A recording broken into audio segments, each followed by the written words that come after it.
Last class में हमने अपने सारे मैग्नेटिक फील्ड वाले फॉर्मूले पढ़ लिए थे। स्ट्रेट वायर की वजह से, सर्कुलर वायर की वजह से, एक्सियल पॉइंट पे सोलोनॉइड। सोलोनॉइड के भी दो केसेस कर लिए थे, रियल सोलोनॉइड और आइडियल सोलोनॉइड। रियल सोलोनॉइड पे क्वेश्चन होमवर्क के लिए दिया था, लेकिन प्रकुल की टोक लग गई है। पहले से प्रकुल ने पहले ही कह दिया था, सर एक दिन में तो करके नहीं देंगे, है ना प्रकुल। चलो, तो आ जाओ अपने नेक्स्ट टॉपिक पे यार, that is ampere circuital law. भैया next topic is ampere circuital law. अब सर, सबसे पहले तो हाँ, बोलो बोलो। होमवर्क क्वेश्चन का आंसर बता दूं? अरे क्या बात है काव्य, तुमने किया है, बताओ। सर मतलब मेरे से जो कैलकुलेट हुआ तो उसमें तो ऐसे पाई वगैरह बचे थे, फिर मैंने कैलकुलेटर से एक और वैल्यू निकाल दिया अलग से। हाँ ठीक है, सही है। तो इन द कॉर्नर का आंसर आया 4.5 पाई इंटू 10⁻⁻6। ठीक। और इन द मिडल वाला आया है 10 पाई अपॉन, मतलब 10 पाई इंटू 10⁻⁻6 होल। नहीं सर, 10 पाई नहीं, सिर्फ pi into 10⁻⁻6 whole upon square root of 0.13। ठीक है, क्या कहते हैं हम, काव्य मेरे पास जो आंसर्स गिवन है ना वो कुछ अलग फॉर्म में गिवन है, तो ऐसा करेंगे अभी क्लास के लास्ट, मतलब क्लास के लास्ट में अभी चेक कर लेंगे उस चीज को, ठीक है। मेरे को एक बार याद दिला देना अभी आप। Okay sir. ठीक है, डन। चलो भैया आ जाओ। तो मैं क्या बोलने वाला था यार, कि एम्पेयर सर्कुलर लॉ से पहले मेरे को एक चीज याद दिलाओ कि क्या सबको गॉस लॉ याद है, इलेक्ट्रोस्टैटिक्स वाला भैया। यस। क्या होता है गॉस लॉ, क्यों यूज करते हैं गॉस लॉ, ये सब बता दो बातें। क्योंकि सर गॉस लॉ सर्किट। और एम्पेयर सर्कुलर लॉ दोनों भाई बहन टाइप ही हैं, तो सिमिलर बहुत चीजें हैं। बताओ गॉस लॉ क्या है, एरी बोल रहे थे, बोलो। सर की एक स्फेयर में से, या फिर मतलब स्फेयर में से कितने इलेक्ट्रिक फील्ड ऑफ लाइन पास कर रही हैं वो बताता है। सिर्फ स्फेयर के लिए बताता है, किसी और चीज के लिए नहीं बताता क्या। चलो इधर देखो, यार बताता है। गॉस लॉ क्या है, सबसे पहले इस चीज को समझो। यार अभी तक हम क्या कर रहे थे, अगर सपोज मैं एक स्ट्रेट वायर की वजह से इलेक्ट्रिक फील्ड कैलकुलेट करना चाहूं, जैसे हम मैग्नेटिक फील्ड कैलकुलेट कर रहे थे, एक स्ट्रेट वायर की वजह से अगर मैं इलेक्ट्रिक फील्ड कैलकुलेट करना चाहूं, तो हमारे पास है ना कैलकुलस वाला मेथड होता है, कि इसको छोटे छोटे हिस्सों में तोड़ते चले जाओ। एक छोटे हिस्से की वजह से कैलकुलेट कर लो मैग्नेटिक फील्ड या इलेक्ट्रिक फील्ड एक पर्टिकुलर पॉइंट पे, और फिर इंटीग्रेट कर दो। अब यार ये कैलकुलस वाला मेथड बहुत लंबा मेथड और थोड़ा सा कॉम्प्लिकेटेड मेथड हो जाता है, तो इसी मेथड को सिंप्लीफाई करने के लिए हमारे पास एक लॉ आया, गॉस लॉ। गॉस लॉ क्या करता है, इलेक्ट्रिक फील्ड कैलकुलेट करके दे देता है किसी भी एक कंटिन्यूअस चार्ज सिस्टम के लिए। तो कंटिन्यूअस चार्ज सिस्टम के लिए गॉस लॉ अप्लाई होता है, और गॉस लॉ अप्लाई तब होता है जब भी हमें कोई सिमेट्री मिलती है, तो गॉस लॉ हमें बहुत सिंप्लीफाइड कैलकुलेशन करके दे देता है। अगर आपको गॉस लॉ का फॉर्मूला याद हो, गॉस लॉ का फॉर्मूला था कि electric flux is equals to E dot DS, जहां पे डीएस का मतलब क्या था, कि हमने एरिया एरिया। को छोटे छोटे पार्ट्स में तोड़ा था, इज इक्वल्स टू कितना चार्ज एनक्लोज्ड है divided by epsilon not. Charge enclose मतलब क्या, कि जो ये मैं एरिया ड्रॉ कर रहा हूं, इस एरिया के अंदर कितना चार्ज आ रहा है। चेक करो पहले, यहां तक बात क्लियर है या नहीं। यस। डन। अब मैं आपको क्या कह रहा हूं, यही सेम बातें अप्लाई हो रही है मैग्नेटिक फील्ड में भी। यार मैग्नेटिक फील्ड अगर मैं एक करंट कैरिंग वायर के लिए कैलकुलेट करना चाहूं, तो हम कैलकुलस वाला मेथड यूज करते हैं, तो वो मेथड बहुत बड़ा मेथड हो जाता है। तो इसी को सिंप्लीफाई करने के लिए हमें एक मेथड मिल गया, ampere circular law. Ampere circular law के हिसाब से मैं एक करंट कैरिंग कंडक्टर की वजह से मैग्नेटिक फील्ड कैलकुलेट कर सकता हूं किसी भी एक पॉइंट पे, बहुत ही सिंपल तरीके से। क्या ये चीज समझ में आ गई है, कि एम्पेयर सर्कुलर लॉ कब लगाना है, जब मेरे को मैग्नेटिक फील्ड कैलकुलेट करनी हो किसी भी एक करंट कैरिंग कंडक्टर के लिए। इसमें भी आपको क्या याद रखना है, कि इसमें भी हम एम्पेयर सर्कुलर लॉ तब लगाते हैं जब हमारे पास कोई ना कोई सिमेट्री मिल रही हो। अब इसका फॉर्मूला देखो, इसका फॉर्मूला क्या है, बिल्कुल कंपेयर करते हुए चलना। फॉर्मूला है बी डॉट डीएल।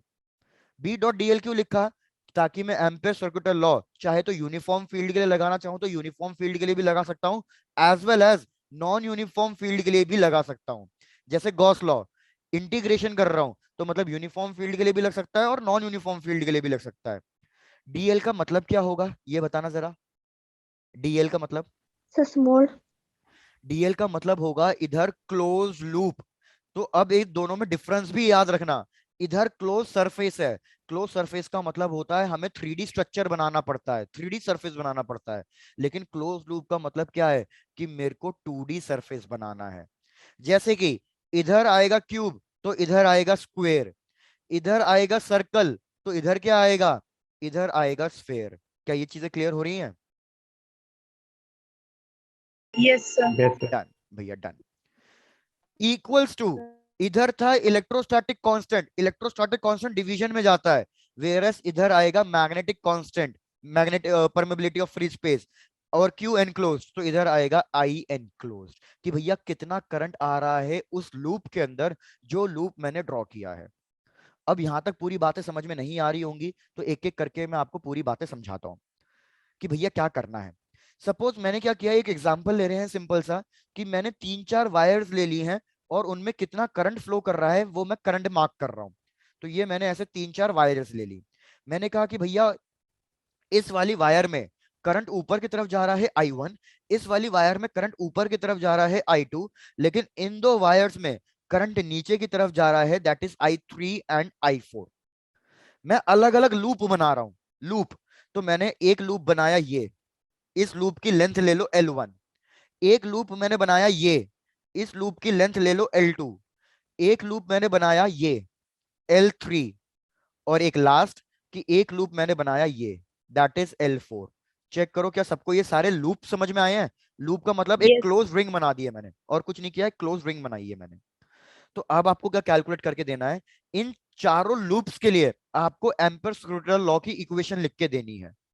तो मैं लूप 1 के लिए लिख के दे रहा हूं, बाकी लूप के लिए आप खुद ट्राई करोगे।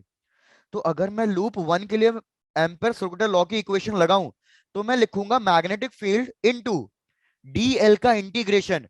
तो मतलब लूप 1 की लेंथ, तो मेरे को बताओ लूप 1 की लेंथ कितनी लिखूं मैं, L1 equals to mu naught. अब मेरे को बताओ इस लूप 1 के अंदर कितना करंट पास कर रहा है, ये चेक करके बताओ। भैया कह रहा हूं ना, इस लूप 1 से एक ही DI। वायर पास कर रहा है, एक ही वायर है और जिसमें करंट I1 था, तो यहाँ पे क्या लिखूंगा मैं, I1। I1। सिमिलरली अब आप मेरे को लूप 2 के लिए इक्वेशन बताओ कि लूप 2 के लिए हम क्या इक्वेशन लिखें। सर रिपीट करना, रिपीट, नेटवर्क कर गया था। बिल्कुल एरी, बिल्कुल रिपीट। एरी मैंने कहा कि अलग अलग लूप्स के लिए एम्पर सर्कुलर लॉ की इक्वेशन लगानी है। तो एम्पर सर्कुलर लॉ के हिसाब से बी इंटू डीएल का इंटीग्रेशन। डीएल का इंटीग्रेशन का मतलब क्या है, लूप की पूरे की लेंथ लिखना। तो अगर मैं एक सर्कुलर लूप बना रहा हूं तो सर्कुलर लूप की लेंथ कितनी होगी, सरकमफ्रेंस 2πr। Yes sir.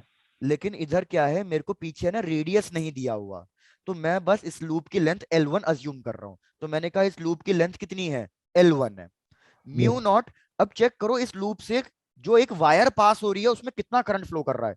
इस लूप से एक ही वायर पास हो रही है और उसमें करंट कितना फ्लो कर रहा है, I1 फ्लो कर रहा है। तो बस ये इक्वेशन हो गई लूप 1 के लिए। अब इसी तरीके से लूप 2, लूप 3 और लूप 4 के लिए बताओ क्या क्या इक्वेशंस लिखूं। चलो ट्राई टू सॉल्व इट।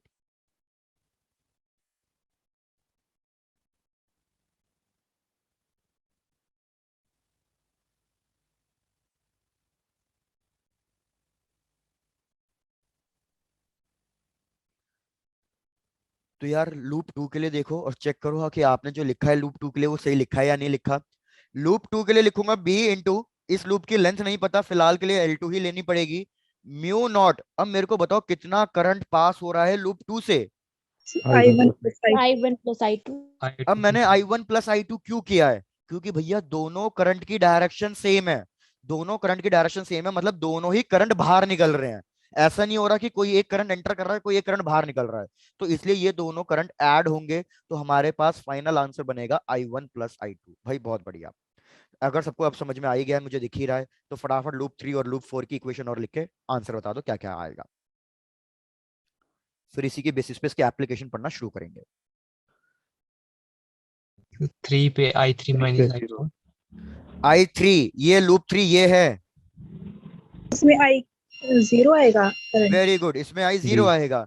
तो B into L3 mu naught, अरे भैया इससे तो कोई वायर पास ही नहीं हो रही, कोई करंट ही पास नहीं हो रहा, तो 0, बस और कुछ नहीं। लूप 4 के लिए आ जाओ और लूप 4 के लिए लिखो। गुड काव्य, गुड। लूप 4 के लिए भैया लूप 4 के लिए I3 वेरी गुड। एक करंट ऊपर जा रहा है, एक करंट नीचे आ रहा है, तो मतलब दोनों को सब्ट्रैक्ट करना है। लेकिन मुझे दिख रहा है कि यार ये वाली वायर किसी एक एंगल पे भी है, लेकिन क्या करंट एंगल से मैटर करता है क्या? No no sir. No, current sir. भैया एंगल पे डिपेंड नहीं करता। जैसे हमने ये करंट इलेक्ट्रिसिटी में पढ़ा होगा कि भैया अगर ये दो वायर्स है, इनके बीच में चाहे मैं एंगल 60 डिग्री ले लूं, चाहे 90 डिग्री ले लूं, चाहे कुछ भी ले लूं, इधर 3 एम्पेयर्स इधर 2 एम्पेयर्स, तो इस वाली वायर में 5 एम्पेयर्स ही फ्लो करेगा, एंगल पे डिपेंड नहीं करेगा। इसलिए करंट हमारे पास स्केलर क्वांटिटी है डायरेक्शन होने के बाद भी। तो इसलिए इधर हम लिखेंगे I2 माइनस I3। मुझे इससे कोई फर्क नहीं पड़ेगा कि वायर टेढ़ी थी या सीधी थी या क्या थी, फर्क पड़ेगा बस डायरेक्शन से कि करंट कितना एंटर कर रहा है और कितना बाहर निकल रहा है। तो चेक कर लो, किसी को इन चारों लूप्स के लिए इक्वेशन में कोई डाउट हो तो पूछ लो, और फिर हम अपने अपने एप्लीकेशंस पे पढ़ना स्टार्ट करते हैं। Done, sir. डन, चलो आ जाओ। तो फटाफट अब एप्लीकेशन पढ़ते हैं। सबसे पहला एप्लीकेशन भैया, एक स्ट्रेट करंट कंडक्टिंग वायर की वजह से, स्ट्रेट वायर की वजह से, ऑलरेडी हम इसका फॉर्मूला पढ़ चुके हैं। मेरे को याद दिलाओ, अगर कोई एक इनफाइनाइट स्ट्रेट वायर है तो उसकी वजह से मैग्नेटिक फील्ड का फॉर्मूला क्या हुआ करता था? Mu naught I upon 2 pi a। Very नोट गुड आई आई। भाई हमारे पास फॉर्मूला होता था mu naught I divided by 2 pi a. तो चेक करेंगे हमारे पास अभी भी ये आंसर आ रहा है या नहीं आ रहा। अब उससे पहले आपको क्या इमेजिन करना है यार, ये अज्यूम करो कि ये मेरे हाथ में जो पेन है ये वायर है और इसमें करंट ऊपर की तरफ फ्लो कर रहा है। अब इसके आसपास मेरे को एक क्लोज लूप बनाना है, मतलब 2D फिगर बनाना है। तो मेरे को बताओ इसके आसपास वो 2D फिगर कैसा बनाऊं जिससे कि ये वायर एक सिमेट्री पे आ जाए। तो अगर मैं एक सर्कल बनाऊं तो क्या ये वायर बिल्कुल मेरे सर्कल के सेंटर पे आ जाएगा? Yes sir. सर्कल यस के सर। सेंटर पे आ जाएगा तो क्या मिल जाएगी? हमें एक सिमेट्री मिल जाएगी कि भैया हर तरफ इसकी वजह से जो मैग्नेटिक फील्ड आएगी वो सब कुछ आएगा, वो सेम आएगा। तो याद रखो इसके लिए जो एम्पीरियन लूप बनेगा, क्लोज पाथ बनेगा, वो क्या बनेगा? एक सर्कल बनेगा। बाकी आप इलेक्ट्रोस्टैटिक से चाहे तो रिलेट कर सकते थे। अगर यही सेम क्वेश्चन इलेक्ट्रोस्टैटिक में आता तो आप कौन सा फिगर बनाते? वेरी गुड भैया, जब हमने इलेक्ट्रोस्टैटिक्स पढ़ा तो उस केस में स्ट्रेट वायर को एक सिलेंडर के अंदर रखते हैं तो सिमेट्री मिलती है, क्योंकि इलेक्ट्रोस्टैटिक में हमें 3D फिगर बनाना पड़ता है, क्लोज सरफेस बनाना पड़ता है। तो इधर सिलेंडर की जगह क्या आ जाएगा? सर्कल आ जाएगा बस। इस सर्कल का रेडियस, इस सर्कल का रेडियस है a। तो देखो according to ampere circular law b into, अब इस सर्कल की लेंथ कितनी लिखूं? 2 pi a 2 pi a। Circumference, mu naught current कितना फ्लो कर रहा है I। तो देखो यार आ तो गया answer, mu naught I by 2 pi a। Answer match कर रहा है। समझ में आया कहाँ एम्पेयर सर्कुलर लॉ की इंपॉर्टेंस आ गई कि बिल्कुल एक ही स्टेप में हमारे पास आंसर आ गया। भैया done done done yes sir. Done. साफ एक और चीज याद भी रखो, magnetic field inversely proportional to distance आ रही है। Since magnetic field inversely proportional to distance आ रही है तो हमारे पास मैग्नेटिक फील्ड और डिस्टेंस के बीच में ग्राफ एक कर्व पाथ बनेगा। यार एक मिनट देना, इसको नोट डाउन करो and please give me a minute.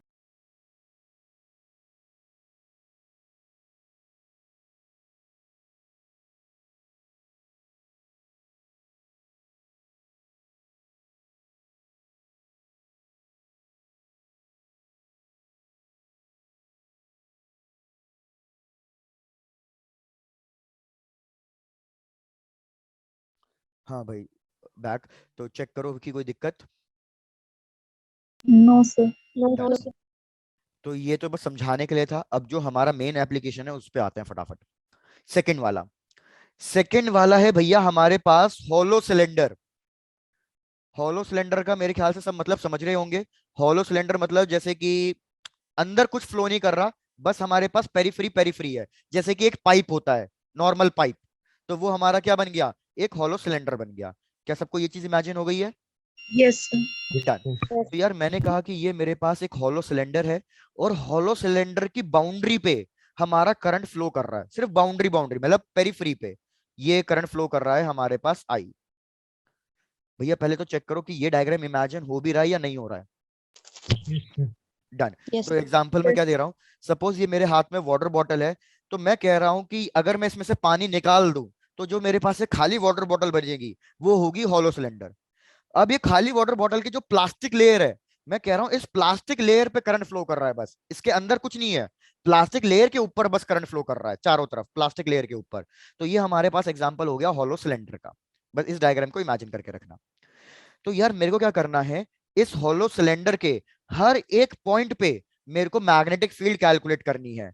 इसका रेडियस ले लो कि भैया इसका रेडियस है ए, तो मेरे को किस किस पॉइंट पे मैग्नेटिक फील्ड कैलकुलेट करनी है, मेरे को 2 पॉइंट्स पे कैलकुलेट करनी है। सबसे पहला पॉइंट कि भैया are is less than a, मतलब मेरे को इंटीरियर पॉइंट पे मैग्नेटिक फील्ड फाइंड करनी है। और दूसरा पॉइंट होगा हमारा आर ग्रेटर देन ए, मतलब मेरे को मैग्नेटिक फील्ड एक्सटीरियर पॉइंट पे कैलकुलेट करनी है। तो देखो कैसे कैलकुलेट करेंगे। यार ये मेरे सिलेंडर की हो गई एक्सिस, इस एक्सिस के अलोंग एक सर्कल ड्रॉ कर दो। तो इस एक्सिस के अलोंग मैंने एक सर्कल ड्रॉ किया। ओह ये तो दिख भी नहीं रहा है, रेड कलर से ड्रॉ कर देता हूं। ये मैंने एक सर्कल ड्रॉ किया। अब मेरे को बताओ इस सर्कल का रेडियस अगर मैं आर ले रहा हूं तो इससे कितना करंट फ्लो करेगा इसके अंदर से, ये बताओ। डी भाई मैं एम्पेयर सर्कुलर लॉ लगा रहा हूं, B zero into 2 pi R is equal to mu naught. मेरे को बताओ आई एनक्लोज कितना लिखूं। Sir zero. Very good, zero. क्यों जीरो? क्योंकि यार मैंने कहा सारा का सारा करंट तो इस बॉटल की प्लास्टिक लेयर में फ्लो कर रहा था, लेकिन जो ये मैंने लूप लिया है वो बॉटल के अंदर लिया है, तो बॉटल के अंदर तो कोई करंट फ्लो कर ही नहीं रहा, तो इसलिए आई एनक्लोज कितना आएगा, जीरो आएगा। तो मतलब हमारी मैग्नेटिक फील्ड इंटीरियर रीजन पे कितनी आएगी, जीरो आएगी। बिल्कुल इलेक्ट्रिक फील्ड जैसा ही थोड़ा सा हो रहा है, इलेक्ट्रिक फील्ड भी कंडक्टर के अंदर जीरो होती थी, तो इधर मैग्नेटिक फील्ड भी inside a hollow cylinder zero आ रही है। चेक करो फर्स्ट वाला बिल्कुल क्लियर है या नहीं। Yes, sir. Done, sir. Done, बहुत बढ़िया। आ जाते हैं अपने सेकंड वाले पे, दैट इज एक्सटीरियर पॉइंट। तो एक्सटीरियर पॉइंट के लिए क्या करना है, फिर कि एक लूप ले लो जो अब इस सिलेंडर से भी बड़ा हो, एक लूप ले लो जो इस सिलेंडर से भी बड़ा है और इसका रेडियस आर। तो फिर से वही लिखूंगा, b into 2 pi R is equals to. अब मेरे को बताओ मैंने क्या किया, एक बड़ा सर्कल बनाया जो इस प्लास्टिक बॉटल से भी बड़ा है, तो इसके अंदर कितना करंट फ्लो कर रहा होगा अब? Sir, I1 plus I2. नहीं, इसके अंदर total current I he flow कर रहा होगा जितना मेरा बॉटल पे फ्लो कर रहा था। रिपीट समझो, मैं क्या कहना चाह रहा हूं कि जैसे सपोज आपने ये पेन को हॉलो सिलेंडर मानना भी ठीक है, ये पेन को हॉलो सिलेंडर मानो। मैं कह रहा हूं कि इसके जो बाउंड्रीज है प्लास्टिक बाउंड्रीज उस पर करंट फ्लो कर रहा है आई, इसको मैंने अपने एक बड़े सर्कल में कर दिया। मैं पूछ रहा हूँ भाई मेरे बड़े सर्कल में कितना करंट फ्लो कर रहा है, तो यार उतना ही तो करंट फ्लो कर रहा होगा जितना पेन में कर रहा होगा। Yes, Yes, sir. sir. और पेन में Yes, कितना करंट sir. फ्लो कर रहा था, पेन में आई I. करंट फ्लो कर रहा था, तो इधर आई इनक्लोज कितना आएगा, आई ही आएगा। तो मेरे पास मैग्नेटिक फील्ड का फॉर्मूला आ गया, mu naught I by 2 pi R. अब जरा इस फॉर्मूले को कंपेयर करो, क्या ये फॉर्मूला कहीं देखा देखा सा लग रहा है? अरे भैया ये स्ट्रेट फॉर्मूला वायर। क्या सिर्फ स्ट्रेट वायर Yes, जैसा sir. नहीं आ रहा? तो आपको यही लिखना है नहीं. कि एक्सटीरियर पॉइंट के लिए हमारा हॉलो सिलेंडर किसकी तरह एक्ट करता है, एक स्ट्रेट वायर की तरह एक्ट करता है। तो अगर मैं इसके लिए ग्राफ प्लॉट करूंगा तो कैसा ग्राफ बनेगा, ध्यान देना कैसा ग्राफ बनेगा, ये मैग्नेटिक फील्ड ये डिस्टेंस। तो भैया पहले मेरी मैग्नेटिक फील्ड जीरो आएगी, कब तक जीरो आएगी, जब तक मैं उसके रेडियस पे ना पहुंच जाऊं तब तक जीरो आएगी, जब तक मैं उसके इंटीरियर पे हूं। और जैसे ही मैं एक्सटीरियर पे पहुंच गया, मतलब मेरा रेडियस आर ए से बड़ा हो गया, तो मेरी magnetic field inversely proportional to distance हो जाएगी। मतलब ए से पहले वाले रीजन में कोई मैग्नेटिक फील्ड नहीं, ए के बाद वाले रीजन में मैग्नेटिक फील्ड, और वो बिल्कुल स्ट्रेट वायर जैसी मैग्नेटिक फील्ड है। Yes, Done, sir. sir. Done done Done, done. sir. चलो बढ़िया। तो यार देख लो, अगर कोई डाउट नहीं है तो फिर मैं नेक्स्ट कॉन्सेप्ट पे आता हूँ। नेक्स्ट कॉन्सेप्ट में मोस्ट ऑफ द पार्ट आप खुद सॉल्व करोगे। तो नेक्स्ट पार्ट क्या है, हॉलो सिलेंडर की बात हो गई है, अब बात कर लेते हैं सॉलिड सिलेंडर की। तो सॉलिड सिलेंडर का मतलब क्या है कि अब की बार ये वाटर बॉटल पूरी भरी हुई है और इसके अंदर हर जगह करंट फ्लो कर रहा है, हर जगह। जो हमारे घर में नॉर्मल वायर होती है, हमारे घर में नॉर्मल वायर में हर पॉइंट पे करंट फ्लो कर रहा होता है, तो बिल्कुल वही वाला एग्जांपल है सॉलिड सिलेंडर का। तो सॉलिड सिलेंडर के लिए क्या करना है, सिर्फ इसकी पेरीफ्री पे करंट फ्लो नहीं कर रहा, इसके हर एक पॉइंट पे करंट फ्लो कर रहा है, यहाँ पे भी यहाँ पे भी यहाँ पे भी, हर एक जगह करंट फ्लो कर रहा है। आई आई आई आई, टोटल करंट फ्लो कर रहा है आई। ये इस सिलेंडर की एक्सिस, ये इसका रेडियस ए, मेरे को फिर से वही सब चीजें कैलकुलेट करनी है। क्या क्या कैलकुलेट करना है? फर्स्ट पार्ट, अब की बार पहले एक्सटीरियर के लिए कैलकुलेट करेंगे क्योंकि वो इजी है, are is greater than a. और उसके बाद फिर हम डिस्कस करेंगे इंटीरियर पॉइंट के लिए when the R is less than a. तो सबसे पहले एक्सटीरियर पॉइंट के लिए आप खुद कैलकुलेट करो और फिर मेरे को बताओ, मैं हेल्प नहीं करूंगा इसमें। Mu exterior not point, I P upon 2 is equal to mu naught I u. 5/2 भाई pi r. Very good. भाई एक्सटीरियर पॉइंट के लिए मतलब ये मेरा एक एम्पेरियन लूप बनेगा। तो इसके लिए अगर मैं इक्वेशन लगाऊंगा तो b into 2 πr is equal to mu naught. भैया जितना पानी इस वाटर बॉटल में है और मैं एक सर्कल ले रहा हूं जो इस वाटर बॉटल से बड़ा है, तो मेरे सर्कल से उतना ही पानी फ्लो करेगा जितना इस वाटर बॉटल से फ्लो कर रहा था। और कितना फ्लो कर रहा था इस वाटर बॉटल से?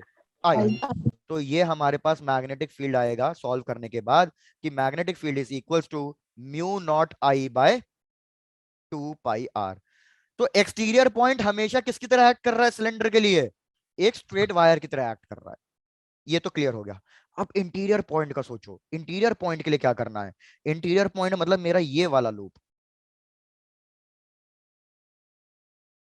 अब बताओ इसके लिए क्या करें?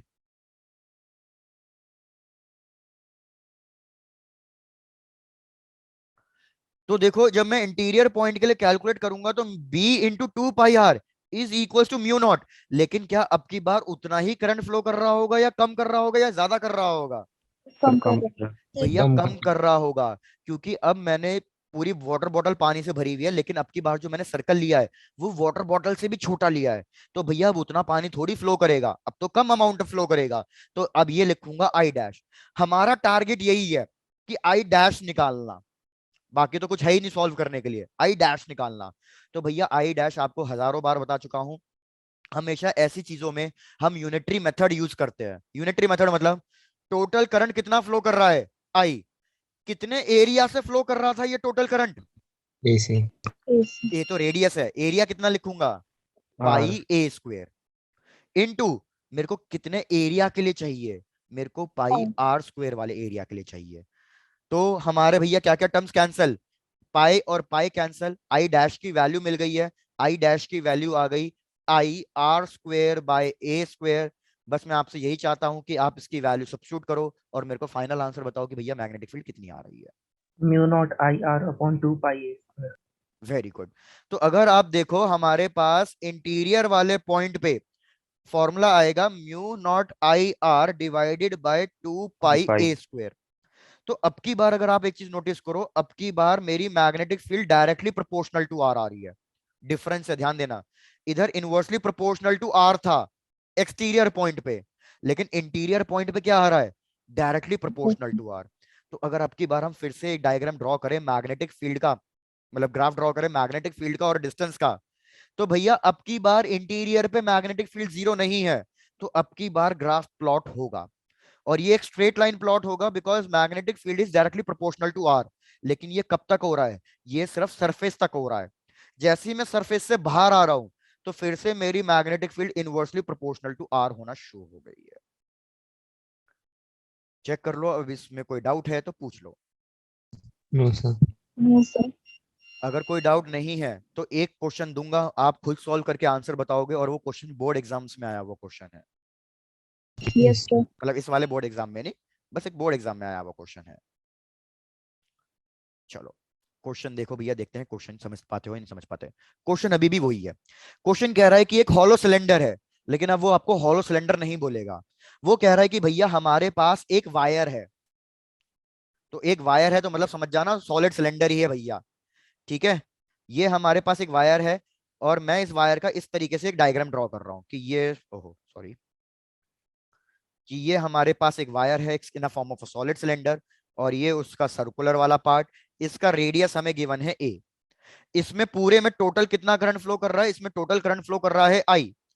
आपको क्या कैलकुलेट करके देना है?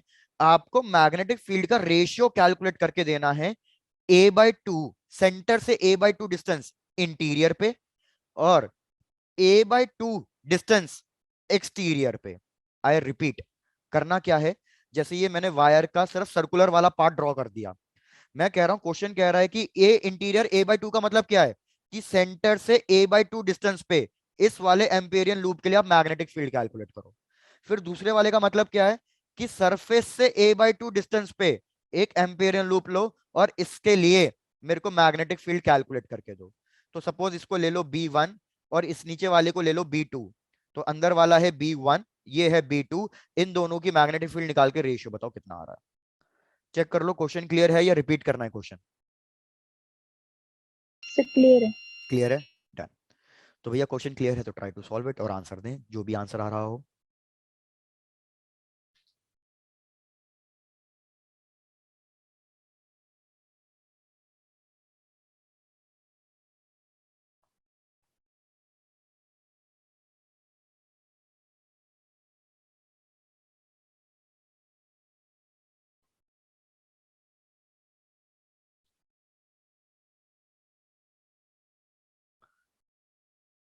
एक ये हो गया बोर्ड लेवल का क्वेश्चन, फिर एक करेंगे हम अपना भैया मेंस लेवल का क्वेश्चन।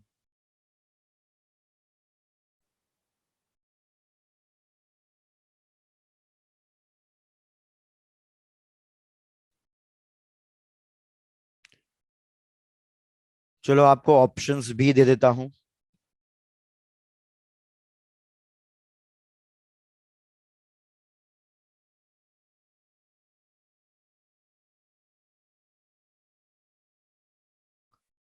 ये हमारा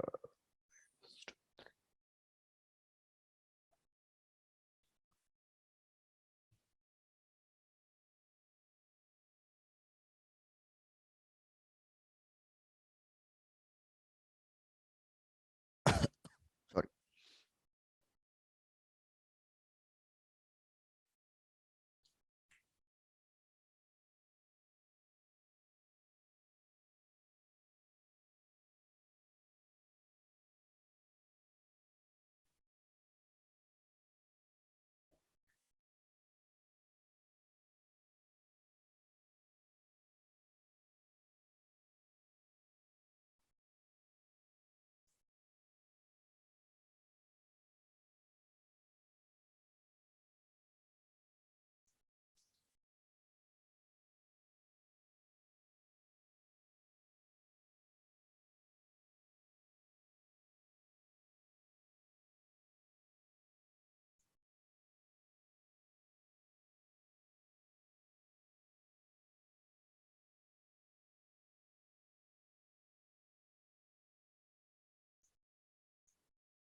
एरी एक बार अपनी कैलकुलेशन फिर से चेक करो, कौशिक आप भी।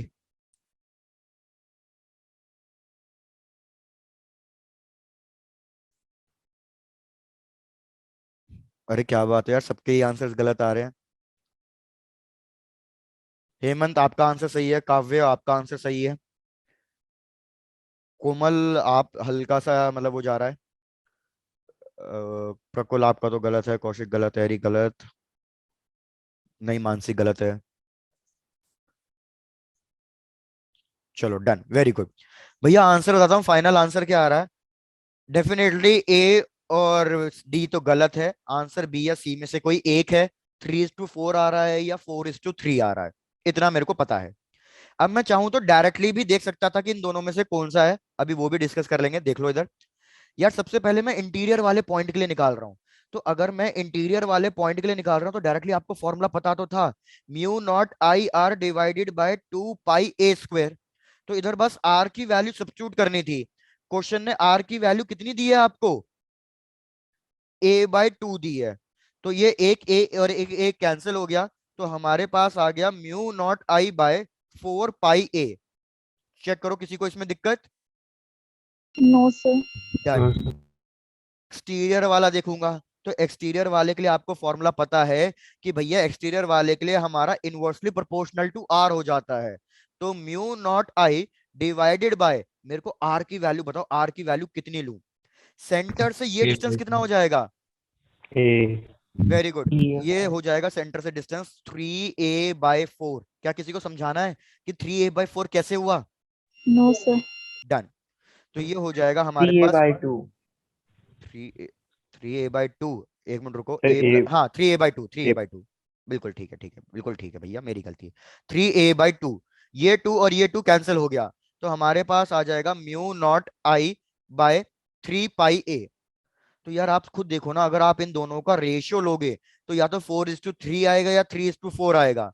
क्वेश्चन ने किसका रेशियो लेने के लिए बोला? इंटीरियर बाय एक्सटीरियर का बोला है। इंटीरियर बाय एक्सटीरियर का बोला है तो हमारे पास क्या आएगा?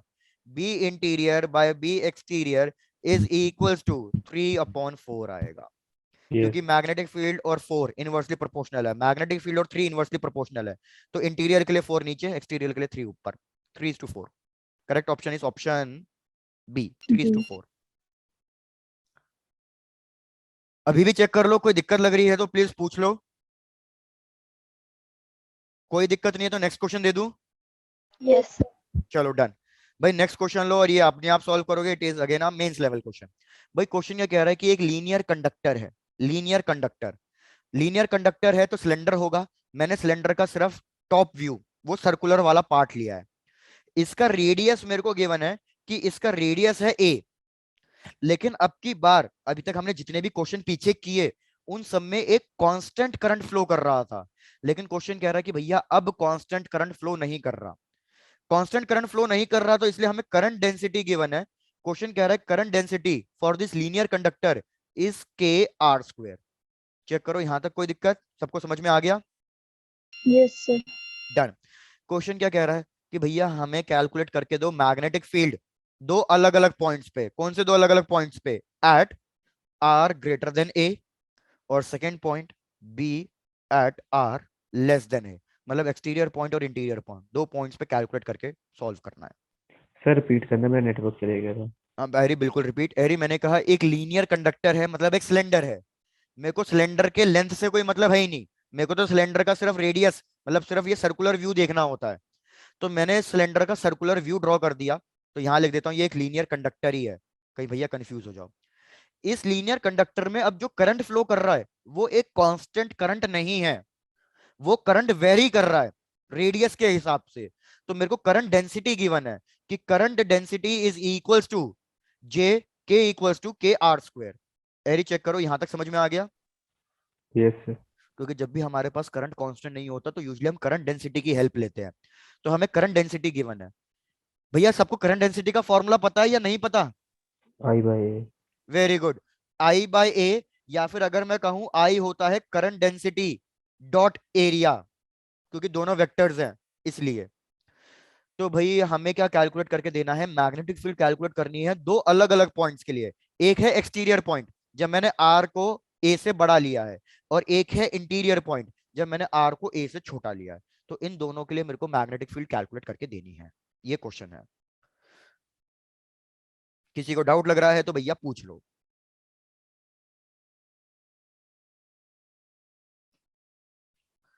सब ट्राई करो इस क्वेश्चन को सॉल्व करने की।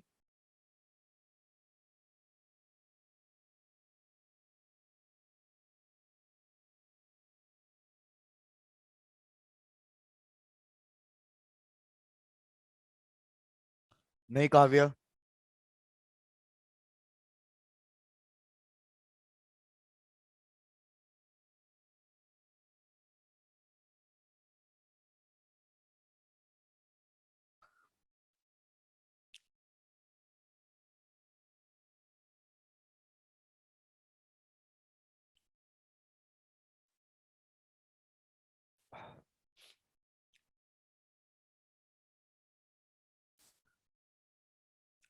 करें यार कैलकुलेट साथ में।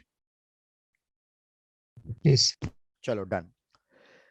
यार हमें सबसे पहले फर्स्ट पार्ट के लिए अगर मैं सॉल्व करूं तो मेरे को एम्पियर सर्कुलर लॉ के हिसाब से मैग्नेटिक फील्ड लिखनी है इनटू, मैंने जो ये लूप लिया है फर्स्ट पार्ट में वो इस ए से बड़ा है। तो मेरे को बताओ इसकी लेंथ कितनी हो जाएगी? लेंथ हो जाएगी circumference, that is 2πr equals to mu naught. अब मेरे को लिखना है आई एनक्लोज कि भैया इस पूरे कंडक्टर से कितना करंट फ्लो कर रहा था। तो सबसे पहला काम क्या रह गया? मतलब हमें आई एनक्लोज ही निकालना है, बाकी तो कुछ रहा ही नहीं सॉल्व करने के लिए, फिर तो सब्स्टिट्यूट ही करना है। अब आई एनक्लोज कैसे निकालेंगे? तो भैया इस फॉर्मूले की हेल्प लेंगे। इस फॉर्मूले की हेल्प लूंगा तो मुझे इतना पता चल गया कि मेरे को करना है करंट डेंसिटी इनटू एरिया, और इसको इंटीग्रेट करना है क्योंकि यहाँ पे करंट डेंसिटी हमारी रेडियस के हिसाब से वेरी कर रही है।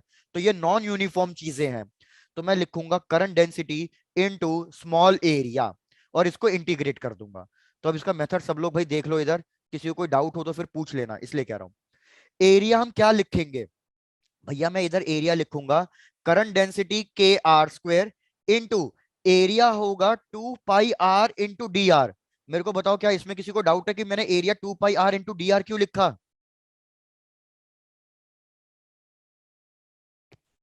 भाई किसी ने कुछ नहीं बोला?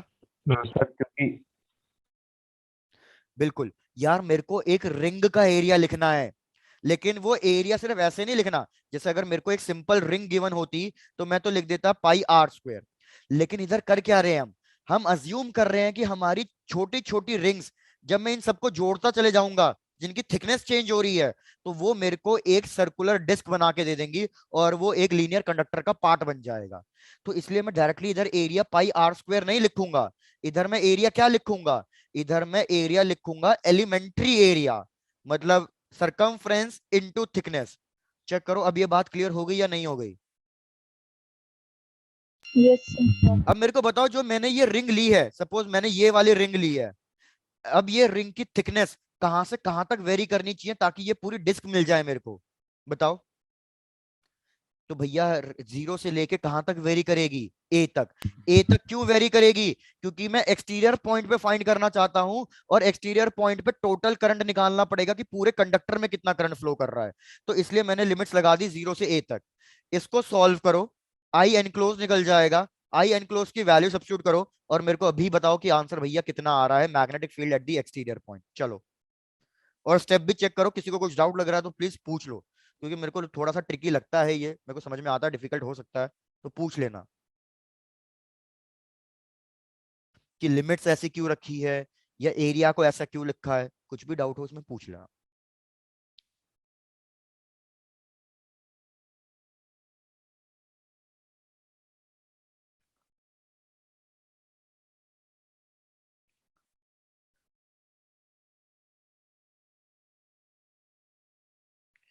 To pi K R cube का इंटीग्रेशन तो डी आर क्यूब, तो R 4 to the power 4। Sir P is equal to Sir, K A cube. तो यार अगर मैं ये वाला बी एक्सटीरियर निकालूं तो हमारे पास आएगा म्यू नॉट 2 पाई के ए to the power 4 divided by, कितना आ रहा है ये, 8 पाई आर, ऐसे ही कुछ आ रहा है। yes Sir, फिर फिर पाई और 8 नहीं 4 फिर यार एक 4 4 पहले से ही है, और सर एक 2 इधर का आ 4 जाएगा। ऐसा करो, आप कैलकुलेट करके चेक कर लो, आप कंफ्यूज हो रहे हो, कैलकुलेट सर करके चेक 2 कर लो। पाई भी है साथ में, तो कैंसिल हो जाएगा, एक 8 नहीं आएगा। हाँ अभी वो तो अभी कैंसिल करूंगा ना, मैंने अभी कैंसिल करा ही नहीं था, मतलब मैं सिर्फ सब्स्टिट्यूट करी थी वैल्यूज।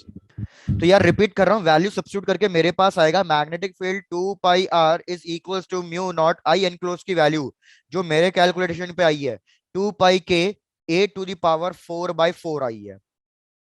अब मैं 2 पाई आर को इधर ले आऊंगा, 2 पाई आर को लाने की जरूरत ही नहीं है, डायरेक्टली कैंसिल कर दो। तो हमारे पास मैग्नेटिक फील्ड आ रही है mu naught k A to the power 4 divided by 4 R. सब लोग चेक कर लो, सबके आंसर यही आ रहे हैं या नहीं आ रहे हैं? Yes. चलो Yes, भाई, sir. बढ़िया बढ़िया।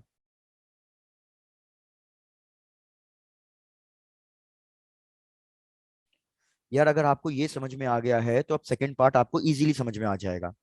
सेकंड पार्ट में कोई चेंजेस नहीं है, बस जब मैं आई एनक्लोज निकालूंगा तो मैं फिर से वही लिखूंगा, current density into area into thickness, मतलब लेंथ इनटू थिकनेस। लेकिन अब की बार मैं 0 से ए तक नहीं जाऊंगा। क्यों नहीं जाऊंगा 0 से ए तक? क्योंकि मेरे को एक्सटीरियर पॉइंट पे कैलकुलेट नहीं करना, मेरे को तो यहीं तक ही कैलकुलेट करना है। तो यहीं तक मैं रेडियस कितना लूंगा, आर ही लूंगा, तो लिमिट लगेगी 0 से लेके आर तक। भैया क्लियर है या नहीं? Sir, clear. Sir mu naught k R cube upon 4। तो अगर मैं इसको सॉल्व करूंगा तो कितना आएगा, इसको सॉल्व, पहले इसको सॉल्व कर लेता हूं, तो ये आएगा के आर टू द पावर 4/4 और 2 पाई एज इट इज। अब अपनी वैल्यू सब्स्टिट्यूट कर दो, b into 2 pi R is equal to mu naught, और ये 2 pi K to the power R to the power 4 divided by 4। बिल्कुल सही है काव्या कि भैया 2 पाई कट गया, तो हमारे पास आ जाएगा magnetic field is equal to mu naught k R to the power cube by 4। सब लोग चेक कर लो भैया, ये इंपॉर्टेंट क्वेश्चन था, कुछ डाउट है तो पूछ लो अभी भी। एम्पर सर्कुलर लॉ पे इससे ज्यादा डिफिकल्ट क्वेश्चन आपको मिलेगा नहीं। Done sir. तो सब खेल इधर लिमिट्स का ही था, बस लिमिट्स। एक्सटीरियर पॉइंट पे पूरा रेडियस लूंगा, इंटीरियर पॉइंट पे सिर्फ जहां तक कैलकुलेट कर रहे हैं सिर्फ वहीं तक का डिस्टेंस लूंगा, बस इतनी सी काम थी भैया। सबका कंप्लीट हो गया तो बढ़ चलूं नेक्स्ट पे। Yes sir. Done. Yes sir. आ जाओ अपने अब लास्ट क्लास वाले टॉपिक पे। यार अगर आपको याद हो, मैंने आपको लास्ट क्लास में एक चीज पढ़ाई थी, रियल सोलोनॉइड और आइडियल सोलोनॉइड। दोनों में डिफरेंस क्या था, रियल सोलोनॉइड और आइडियल सोलोनॉइड में? सर जो रियल होता है उसमें जो आर, भैया आइडियल सोलोनॉइड कभी मिल नहीं सकता, वो तो एक हाइपोथेटिकल केस है। तो अगर मैं रियल सोलोनॉइड की बात करूं तो उसमें क्या होगा, मेरी अंदर कुछ ना कुछ मैग्नेटिक फील्ड आएगी, इनसाइड पॉइंट पे कुछ ना कुछ मैग्नेटिक फील्ड आएगी, लेकिन साथ के साथ आउटसाइड पॉइंट पे भी कुछ ना कुछ मैग्नेटिक फील्ड आएगी। और ये मैग्नेटिक फील्ड थोड़ी सी वीक होगी, लेकिन कुछ ना कुछ आएगी। अब यहीं पे हमारे साथ दिक्कत हो रही थी, हम नहीं चाहते थे कि मैग्नेटिक फील्ड मेरे को बाहर मिले, जैसे कैपेसिटर में होता है। अगर मैं एक कैपेसिटर की प्लेट ले रहा हूं, ये पूरी की पूरी पॉजिटिव प्लेट है, ये पूरी की पूरी नेगेटिव प्लेट है, तो कैपेसिटर प्लेट का एडवांटेज क्या है कि भैया जो भी इलेक्ट्रिक फील्ड एनर्जी स्टोर हो रही है वो बस इन दोनों प्लेट्स के बीच में हो रही है। यहाँ पे कोई इलेक्ट्रिक फील्ड नहीं आती, यहाँ पे कोई इलेक्ट्रिक फील्ड नहीं आती, तो सिर्फ जो भी इलेक्ट्रिक फील्ड आएगी वो सिर्फ बीच वाले रीजन में आएगी। तो हम भी कुछ ऐसा ही सेटअप चाहते हैं कि भैया मैग्नेटिक फील्ड सिर्फ उसी रीजन के अंदर बाउंडेड आए, उसके बाहर ना आए। तो उसी चीज को सेटअप करने के लिए हमने क्या किया, एक नया डिवाइस देखा which is called as toroid. Toroid या फिर उसको हम क्या कहते हैं, इसको हम कहते हैं एंकर रिंग। अब टोरॉइड क्या होता है? भाई कुछ नहीं होता टोरॉइड। कल मैंने आपको बताया था स्पाइरल बाइंडिंग अगर आपके पास है तो वो क्या रिप्रेजेंट करेगी, सोलोनॉइड। अब क्या करो, उस स्पाइरल बाइंडिंग को बेंड करके उसके दोनों एंड पॉइंट्स ज्वाइन कर दो। जब आप स्पाइरल बाइंडिंग को बेंड करके दोनों एंड पॉइंट्स ज्वाइन कर दोगे तो वो किसकी तरह दिखाई देगा, क्या वो एक सर्कल्स की तरह दिखाई देगा या नहीं देगा? Yes sir. तो ये जो सर्कल मिल रहे हैं आपको, जिसके सिर्फ सरकमफ्रेंस बाउंड्री बाउंड्री पे सर्कुलर टर्न्स आ रहे हैं, ये हमारा कहलाता है टोरॉइड। तो देखो टोरॉइड का डायग्राम कुछ इस टाइप का होता है कि भैया बस ये जो स्पाइरल बाइंडिंग है ये सिर्फ हमारी इधर होगी, बीच का पोर्शन बिल्कुल खाली, बाहर का पोर्शन बिल्कुल खाली। हम इसकी वजह से मैग्नेटिक फील्ड कैलकुलेट करेंगे और देखेंगे कि भैया मैग्नेटिक फील्ड कहाँ कहाँ आ रही है। तो मैं ही कैलकुलेट कर रहा हूं, बस आप चेक करना आपको समझ में आ रहा है या नहीं आ रहा। सबसे पहले मैं इस पॉइंट वन पे कैलकुलेट करूंगा। पॉइंट वन हो गया हमारा बिल्कुल इंटीरियर रीजन, हॉलो रीजन। तो भैया मैंने क्या किया, यहाँ पे अपना एक एम्पेरियन लूप ड्रॉ कर दिया। अगर यहाँ पे मैंने अपना एम्पेरियन लूप ड्रॉ कर दिया, मेरे को बताओ क्या इससे कोई भी करंट फ्लो कर रहा है? No sir. क्या सबको ये चीज समझ में आ रही है नहीं आ रही? देखो मैं क्या समझाना चाह रहा हूँ भाई, मैं समझाना ये आपको कुछ इस तरीके से चाह रहा हूँ कि मैंने स्पाइरल बाइंडिंग ली और उसको बेंड कर दिया, तो मेरे को वो कुछ इस टाइप का एक सर्कल बना हुआ दिखाई देगा कि भैया ये स्पाइरल बाइंडिंग पूरी सर्कल पे है। मैं इधर वाले मैग्नेटिक फील्ड इधर कैलकुलेट करना चाहता हूँ, तो इस वाले रीजन में क्या कोई भी करंट फ्लो कर रहा होगा? भैया करंट तो सिर्फ इस वायर से ही फ्लो कर रहा होगा ना। No sir.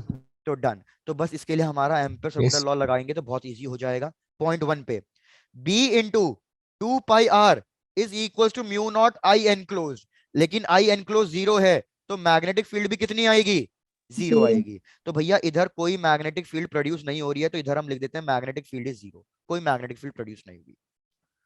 चेक करो, यहां तक कोई दिक्कत हो तो पूछ लो। No sir. डन भैया, यहां तक कोई दिक्कत नहीं है।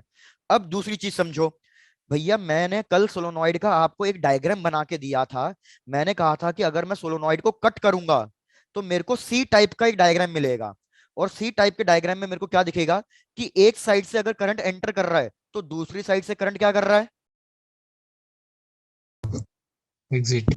एग्जिट कर रहा है। भैया रिपीट, मैंने कहा था जैसे ये मेरे पास रिंग है, तो एक साइड से करंट अगर नीचे जा रहा है तो दूसरी साइड से करंट आपको ऊपर जाता हुआ दिखाई देगा।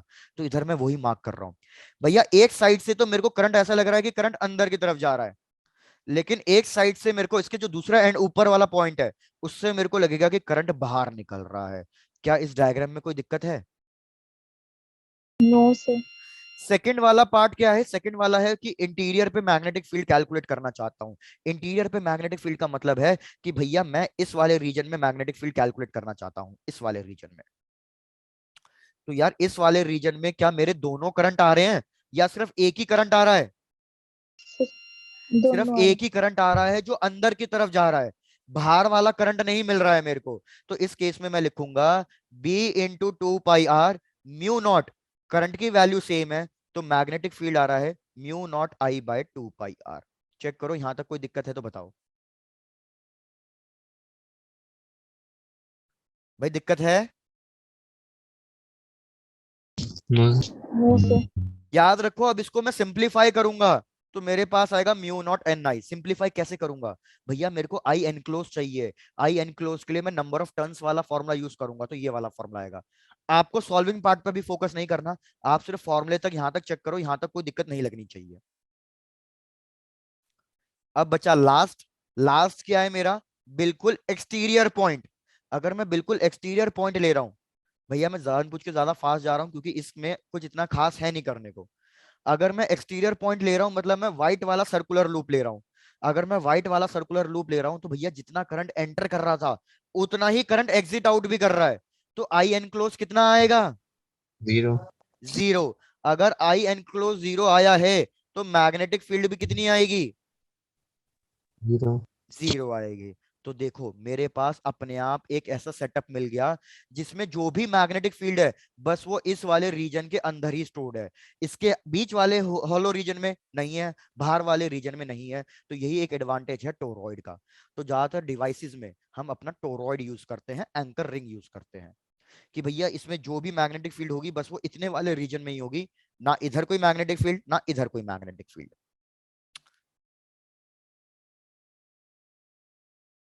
डन। डन, चलो भैया बढ़िया। और अब मेरे को लग रहा है अब हो गए हैं बच्चे बोर होना शुरू, कि कह रहे हैं कि सर अब बहुत हो गया मैग्नेटिक फील्ड, मैग्नेटिक फील्ड ऐसा।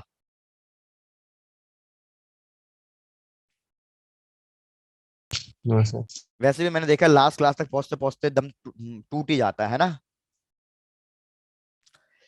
चलो यार कंप्लीट कर लो, थोड़ा सा और पार्ट डिस्कस करेंगे, ज्यादा कुछ नहीं। क्या प्रकुल क्या बोले?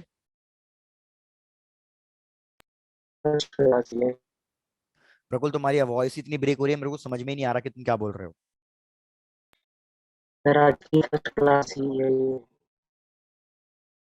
भाई कोई और बोलना, इसने क्या बोला आज की क्लास? सर आज फर्स्ट क्लास भी नहीं लगी। हाँ आज तो फर्स्ट क्लास भी नहीं लगी, ये बात भी सही है यार। आज तो सिर्फ मेरी अकेले की क्लास थी, है ना। चलो यार, यस तो सर। कंप्लीट जैसे ही हो जाए मेरे को फटाफट बता दो ताकि मैं टॉपिक कंटिन्यू कर सकूं अपना। Done sir. डन, चलो भैया आ जाते हैं नेक्स्ट टॉपिक पे। अब ये थोड़ा सिंपल टॉपिक है, इसमें कुछ दिमाग नहीं लगाना पड़ता इतना ज्यादा। Force acting on a charge particle. Force acting on a charge particle. तो सबसे पहले तो मेरे को ये याद दिलाओ फिर से वही वाली बातें कि अगर मेरा चार्ज रेस्ट पे है तो क्या करेगा, मोशन में है तो क्या करेगा? रेस्ट में इलेक्ट्रिक फील्ड और मोशन में इलेक्ट्रिक फील्ड और मैग्नेटिक फील्ड और एक्सीलरेटेड में रेडिएशन। बस बिल्कुल भैया, अगर हमारा चार्ज रेस्ट पे है तो इलेक्ट्रिक फील्ड, मोशन में है तो electric field plus magnetic field दोनों करेगा। तो यार चीजें हम कुछ यही हो रही है। यार मैंने कहा कि ये मैंने एक मैग्नेटिक फील्ड ली और ये यूनिफॉर्म मैग्नेटिक फील्ड है। इस मैग्नेटिक फील्ड के अंदर मैं कोई एक चार्ज पार्टिकल है जिसको मूव करा रहा हूं किसी एक वेलोसिटी से। तो यार अगर मैं चार्ज पार्टिकल को किसी एक वेलोसिटी से मूव करा रहा हूं तो होगा क्या, एक मैग्नेटिक फील्ड तो पहले से ही प्रेजेंट है, दूसरी मैग्नेटिक फील्ड ये चार्ज पार्टिकल बनाने लग जाएगा क्योंकि ये मोशन में है। अगर मेरे पास दो मैग्नेटिक फील्ड आ जाएंगी तो ये क्या करने लगेंगी? भैया दो मैग्नेटिक फील्ड अगर आ गई हैं तो ये आपस में इंटरेक्ट करेगी और इंटरेक्शन की वजह से ये आपस में फोर्स एक्सर्ट करेंगी। तो यही हमारा टॉपिक है, force acting on a charge particle moving in a magnetic field. तो इस पे एक मैग्नेटिक फोर्स लगेगा। क्या यहां तक की बातें क्लियर हो गई? यस। डन। वेरस अगर इस चार्ज को मैं रेस्ट पे रख दूं तो क्या इस पे कोई फोर्स लगेगा? अब इस पे कोई फोर्स नहीं लगेगा। क्यों नहीं लगेगा? क्योंकि ये चार्ज पार्टिकल रेस्ट पे है तो इसने तो सिर्फ इलेक्ट्रिक फील्ड प्रोड्यूस करी होगी। एक इलेक्ट्रिक फील्ड है और एक मैग्नेटिक फील्ड है, तो भैया इन दोनों के बीच में कुछ इंटरेक्शन नहीं होगा। डन डना डन।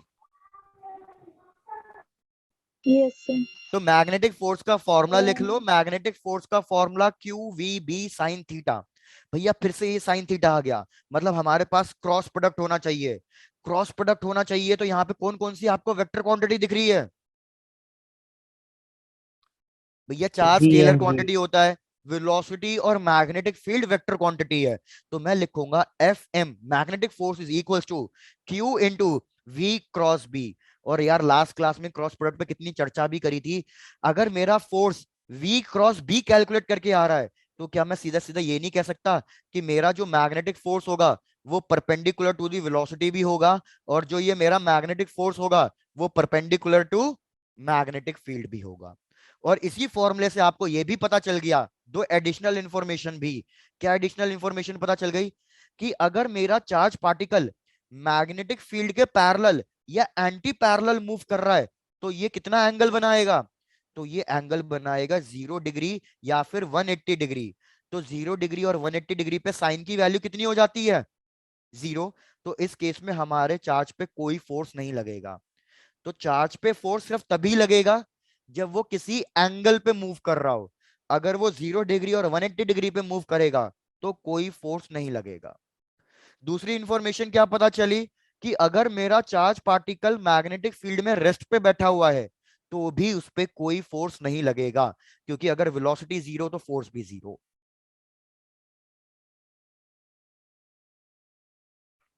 चेक करो ये भैया चीजें समझ में आई हैं या नहीं आई हैं?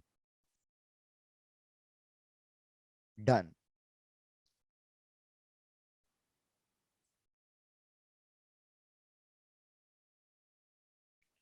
क्या बात है, अब सबका ऐसा हो गया मौन व्रत धारण? Done sir. डन। अरे थक गए? Done sir. सर तबीयत ठीक नहीं। क्यों मेरी क्या हो गया पता नहीं। है? स्कूल में अरे प्रकुल तुम स्कूल तो में बोले ही मत फेवरेट भाई, है। तुम्हारी आवाज इतनी नोट दिखाने भैया जो भी है बोले वो कन्वे कर देना। चलो आगे बढ़ते हैं। अब यार मैंने अभी तुम्हें बोला कि ये मैग्नेटिक फोर्स जो है ये वेलोसिटी और मैग्नेटिक फील्ड दोनों के परपेंडिकुलर आ रहा है। तो अगर आप एक डायग्राम को नोटिस करो, भैया मेरी मैग्नेटिक फील्ड अभी इस डायग्राम के अकॉर्डिंग चल रही है आई कैप में, एक्स एक्सिस की तरफ। वेरस चार्ज पार्टिकल मेरा चल रहा है ऊपर की तरफ। ऊपर की तरफ मतलब हो गया ये जे कैप। अच्छा प्रकुल 6 घंटे स्कूल में धूप में बैठे रहे हो, ठीक है भैया। तो मेरे को बताओ इस केस में फोर्स कौन सी डायरेक्शन में आ रहा है? इस वाले एग्जांपल के हिसाब से इनटू फोर्स द कौन सी प्लेन। डायरेक्शन में आ रहा है? हाँ काव्य बोलो। Into the plane. सॉरी नहीं समझ में आया, दोबारे। इनटू द अच्छा plane. Into the plane, okay done. तो यार हम क्या करेंगे, अगर मैं V क्रॉस B करूं मतलब J क्रॉस I, तो J क्रॉस I क्या होता है? J क्रॉस I होता है माइनस के कैप, और माइनस के कैप का मतलब होता है अलोंग दी बिल्कुल। Minus Z axis. मतलब इस पे फोर्स अंदर की तरफ लग रहा होगा। माइनस जेड एक्सिस का मतलब क्या है? कि मेरी फिंगर आपकी तरफ पॉइंट आउट होनी चाहिए, आपकी तरफ, वो मेरे लिए माइनस जेड एक्सिस होगा। मेरी तरफ फिंगर है तो वो मेरे लिए आउटवर्ड्स डायरेक्शन होगी, प्लस जेड एक्सिस होगा वो। अब मुझे बताओ क्या तुम बार बार ये वेक्टर प्रोडक्ट करोगे? तो भैया आप परेशान हो जाओगे। तो इसके लिए हमें एक सिंपल रूल मिल गया। क्या सिंपल रूल मिल गया? कि भैया हम डायरेक्टली मैग्नेटिक फोर्स की डायरेक्शन कैलकुलेट कर सकते हैं विदाउट एनी कैलकुलेशंस। और वो रूल है हमारे पास Fleming's left hand rule. Fleming's left hand rule. भैया किसी को याद है what is Fleming's left hand rule? जल्दी कोई भी, फ्लेमिंग्स लेफ्ट हैंड रूल क्या होता है? हाँ भैया सब लोग हो चुके हो, डाउन हो चुके हो, मुझे पता चल गया है, मैं ही बता देता हूँ, टेंशन मत लो, मैं ही बोल देता हूँ। भैया Fleming's left hand rule, Fleming's left hand rule के अकॉर्डिंग क्या था? कि हमें अपनी थंब, फर्स्ट फिंगर और सेकंड फिंगर, इन तीनों को ओपन करना है म्यूचुअली परपेंडिकुलर डायरेक्शन में लेफ्ट हैंड की। तो ये हो गया थंब जो वाई एक्सिस में कर रहा है, ये मेरी फर्स्ट फिंगर जो जेड एक्सिस की तरफ ट्रेवल कर रही है, और ये फिंगर मेरी अभी आपकी तरफ पॉइंट आउट कर रही है। तो प्लस जेड एक्सिस या minus Z axis? Sir repeat करना। रिपीट। भैया सबसे पहले फ्लेमिंग्स लेफ्ट हैंड रूल को समझो, डायरेक्शन को बाद में छोड़ो, गोली मारो डायरेक्शन को।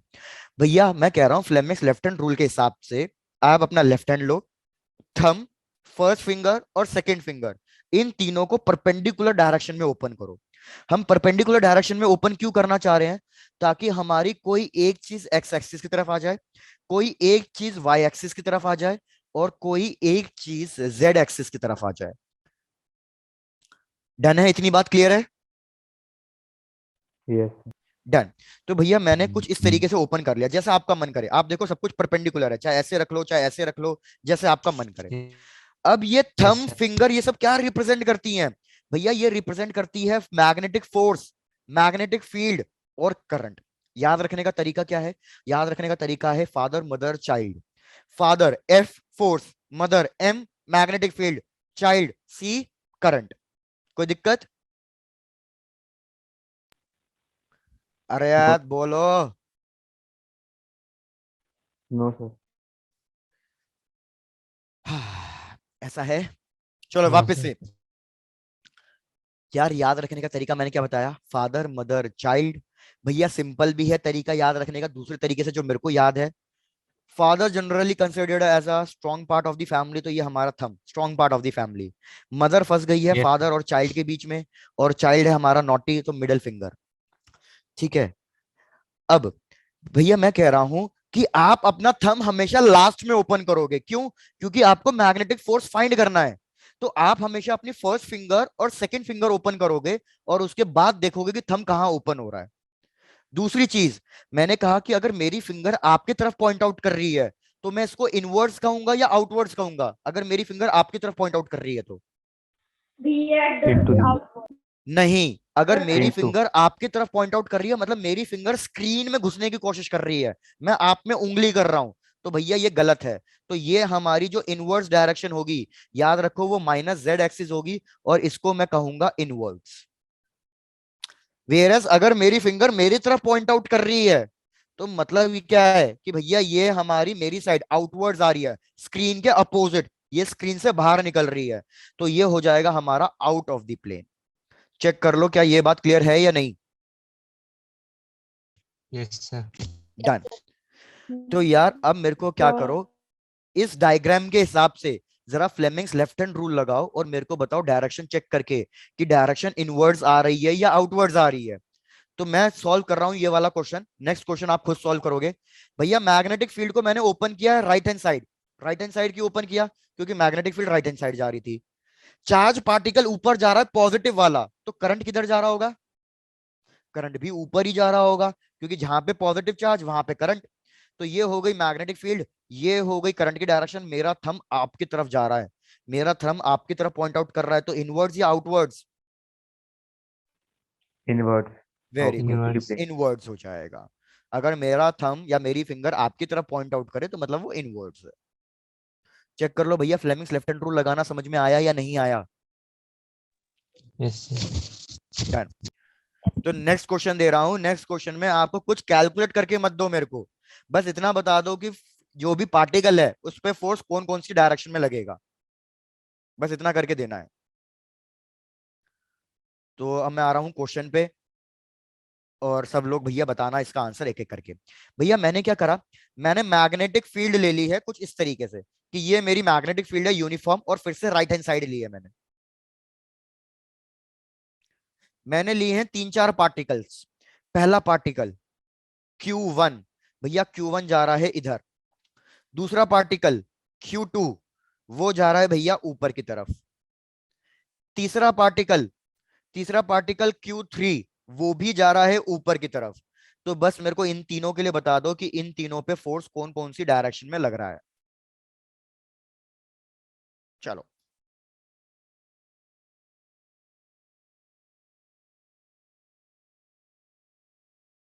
सर बोल के बता दूं या मैं ऐसे लिखूं? नहीं काव्य ऐसे बोल के, लेकिन अभी तुम मत बताना, और बाकियों को ट्राई करने दो, एक एक करके पूछ लूंगा।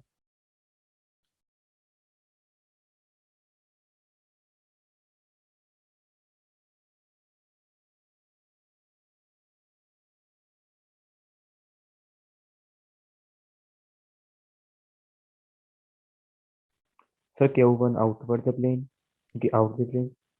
Q1 out of the plane आ रहा है। Q3? सर Q3 भी आउटवर्ड प्लेन आ रहा है और Q2 इनवर्ड द प्लेन। ठीक है डन। तो यार चलो देखो इधर डिस्कस कर लेते हैं, देखना सबके आंसर्स मैच कर रहे हैं या नहीं कर रहे हैं। काव्य बिल्कुल सही।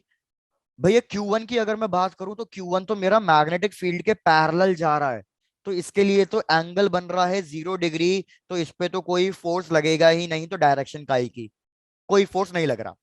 Q2 की बात करते हैं तो Q2 अभी पीछे ही तो सॉल्व किया। भैया मैग्नेटिक फील्ड इधर, करंट ऊपर जा रहा है, तो जो मेरा थंब है वो आपकी तरफ आ रहा है। अगर मेरा थंब आपकी तरफ आ रहा है तो वो क्या बन जाएगा, Inward. इनवर्ड्स या फिर इनटू द प्लेन।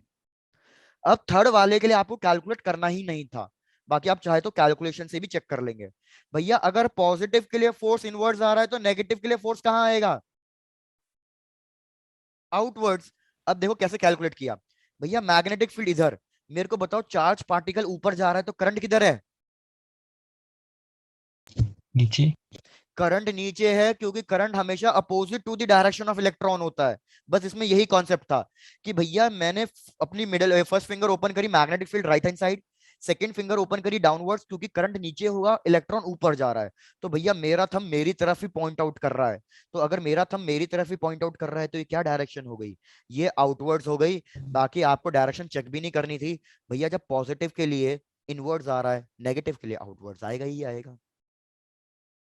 चेक कर लो, इस क्वेश्चन में कोई दिक्कत कोई समस्या तो पूछो। No sir. नो, चलो भैया